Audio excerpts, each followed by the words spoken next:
சற்றுமுன் வெளியான முக்கிய அறிவிப்பு. இன்று முதல் வருகின்ற செப்டம்பர் 2ஆம் தேதி வரைக்கும் தமிழகத்தில் பல்வேறு மாவட்டங்களுக்கு கனமழை அலர்ட் கொடுத்துருக்காங்க. ஸோ எந்தெந்த மாவட்டங்களுக்கு கனமழை பெய்யும் போன்ற முழு விவரங்களையும் இந்த வீடியோவில் நம்ம இன்னைக்கு தெரிஞ்சுக்கலாம் வாங்க. தமிழகத்தில் மேற்கு திசை காற்றின் வேக மாறுபாடு காரணமாக இன்று முதல் தமிழகத்தில் ஓரிரு இடங்களிலும் புதுவை மற்றும் காரைக்கால் பகுதிகளிலும் இடி மின்னலுடன் கூடிய லேசானது முதல் மிதமான மழை பெய்யக்கூடும் என்று தெரிவிக்கப்பட்டுள்ளது. நாளைய தினம் 28ஆம் தேதி மற்றும் 29ஆம் தேதிகளில் தமிழகத்தில் ஒரு சில இடங்களிலும் புதுவை மற்றும் காரைக்கால் பகுதிகளிலும் இடி மின்னலுடன் கூடிய லேசானது முதல் மிதமான மழை பெய்யக்கூடும் என்றும், வருகின்ற ஆகஸ்ட் 30ஆம் தேதி முதல் செப்டம்பர் 2ஆம் தேதி வரை தமிழகத்தில் ஓரிரு இடங்களிலும் புதுவை மற்றும் காரைக்கால் பகுதிகளிலும் லேசானது முதல் மிதமான மழை பெய்யக்கூடும் என்று தெரிவிக்கப்பட்டுள்ளது.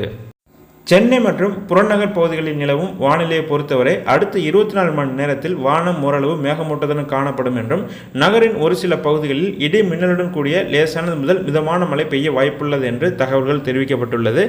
மேலும் தமிழக கடலோர பகுதிகளில் வருகின்ற ஆகஸ்ட் 31ஆம் தேதி வரை மன்னார் வளைகுடா, தென் தமிழக கடலோர பகுதிகள் மற்றும் அதனை ஒட்டிய குமரி கடல் பகுதிகளில் சூறாவளி காற்று மணிக்கு 35 முதல் 45 கிலோமீட்டர் வேகத்திலும் இடையிடையே 55 கிலோமீட்டர் வேகத்திலும் வீசக்கூடும்.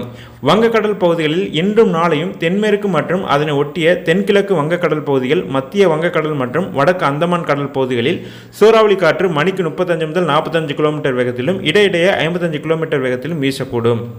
மேலும் ஆகஸ்ட் 29ஆம் தேதி முதல் 31ஆம் தேதி வரை வடகிழக்கு அரபிக்கடல் ஒட்டிய வடமேற்கு அரபிக்கடல் மற்றும் அதனை ஒட்டிய மத்திய கிழக்கு அரபிக்கடல் பகுதிகளில் சூறாவளி காற்று மணிக்கு 55 முதல் 65 கிலோமீட்டர் வேகத்திலும் இடையிடையே 75 கிலோமீட்டர் வேகத்திலும், மத்திய அரபிக்கடல் பகுதிகளில் சூறாவளி காற்று மணிக்கு 45 முதல் 55 கிலோமீட்டர் வேகத்திலும் இடையிடையே 65 கிலோமீட்டர் வேகத்திலும், கேரளா கர்நாடகா கடலோர பகுதிகள் மற்றும் லட்சத்தீவு பகுதிகளில் சூறாவளி காற்று மணிக்கு 35 முதல் 45 கிலோமீட்டர் வேகத்தில் இடையிடையே 55 கிலோமீட்டர் வேகத்திலும் வீசக்கூடும் என்பதால் மீனவர்கள் அங்கே செல்ல வேண்டாம் என அறிவுறுத்தப்பட்டுள்ளது.